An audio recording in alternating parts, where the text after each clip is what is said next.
Unlucky number 13. Where did that come from? What is that about? Well, I want to make this video right now because I'm passionate, even though I look a mess. What is the hair? Hold on.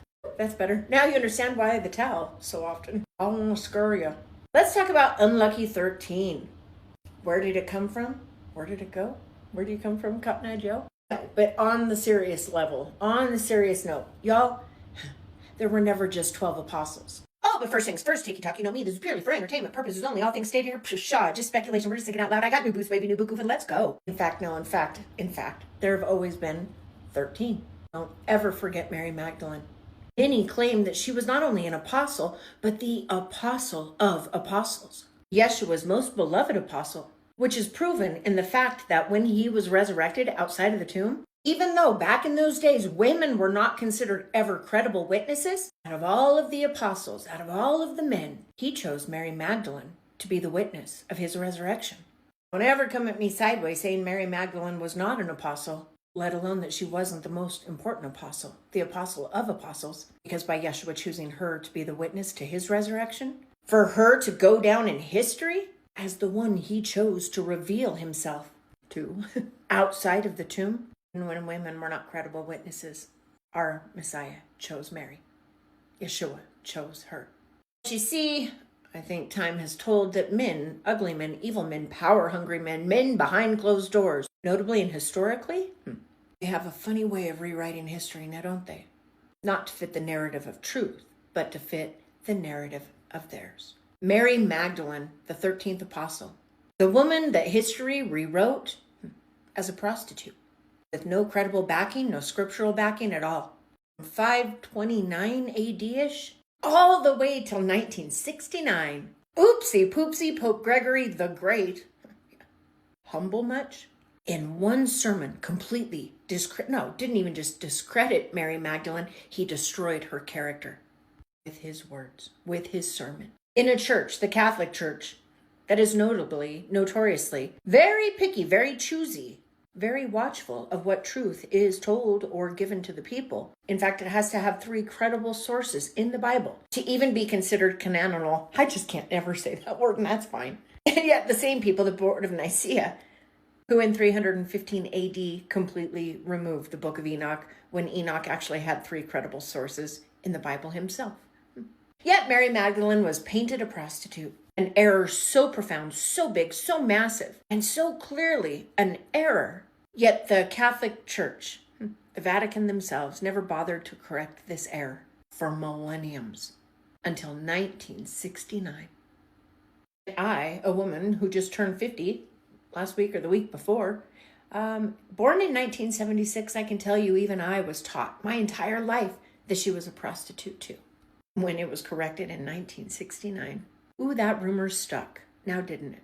Satan has a funny way of doing things when it is not in his cards, when it is impossible for him to unalive a person who has the power, who has the truth. Well, he moves on to plan B every single time. He throws his Hail Mary, I suppose. And when he can't unalive the person, he unalives their character, discrediting them, shaming them, just like Mary Magdalene, the 13th apostle. Well, unlucky 13 was proven as Satan, and the Catholic Church labeled her a prostitute. It makes you wonder what truths she actually held, what powerful things she had in her possession, what powerful truths our Messiah showed her, told her, and taught her. They must be big ones for Satan to come so hard for her character. Mary Magdalene, unlucky number 13, the woman who history rewrote. Yeah. Oh my. Oh wait, who would I be if I didn't touch down on Friday the 13th? Another unlucky 13. Another 13 that is linked to none other than Mary Magdalene. You know where the origin of Friday the 13th came from? I do. Hello. And it has everything to do with the Knights Templar.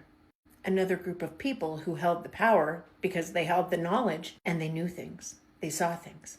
They kept secrets and they learned things, powerful things. They protected even more powerful things in their years. And behind closed doors, they practiced things that they discovered of Yeshua and Mary. All the while pretending to be Catholic because, their boss, it was the Pope. But once They were found out once the Pope and the King of France discovered they had found the knowledge. They had found the truth, and they were protecting this truth fiercely. Many believed that they had discovered the Holy Grail, true teachings of Yeshua, and other truths that maybe perhaps this world is not ready to hear. But one day very soon, this world will. I digress. With that, again, when you can't unalive the person, you're going to unalive the character. But for Satan, he was lucky. He got to do both with the Knights Templar. They claimed, the Pope and the King of France, that the Knights Templar were doing blasphemous things behind closed doors with one another, if you get my gist. They were also claiming behind closed doors they were spitting on artifacts that had Yeshua on them. Never, never would they ever do that. Trust and believe these were all lies. Remember, unaliving the character. But let's get back to Friday the 13th. The day that the warrants were sent out and the Knights Templar, one by one, were arrested on Friday the 13th. King Philip IV had every Knights Templar he could get his hands on because many, allegedly, knew about it and snuck away. But they were all rounded up and arrested on Friday the 13th of 1307. These were true men of our Father. These were true followers of Yeshua. These were more righteous men than any that walked this earth, or so they say. Knights Templar were one by one brutally tortured, and I'm talking brutally tortured, all denying the claims. Day by day, week by week of this torture, eventually some of them just broke, admitted to it, although they were not true. But then comes the curse. This is my favorite. The curse of the head of the Knights Templar is a legend that says that the Grand Master of the Knights Templar, Jacques de Molay, cursed King Philip IV of France and Pope Clement V. As he burned at the stake in 1314, the curse supposedly asked both Philip and Clement to join Jacques within a year. He claimed a curse of death upon them, and that our Father would avenge his death, and that both the king and the Pope would be unalived within the year, for vengeance of his death by our Father. Clement died only a month later, and Philip died while hunting within the same year. And although this is a whole other video because there's far more that goes with the king, because he also cursed his entire family. I'll do a whole nother video on that. But there were remaining Templars because, again, somehow they caught wind. The remaining Templars around Europe were either arrested and tried under the papal investigation, with virtually none convicted, that's weird, absorbed into another Catholic military orders, or pensioned off and allowed to live out their days peacefully. I wonder what those who still survived did with those peaceful days they lived out. I might happen to know.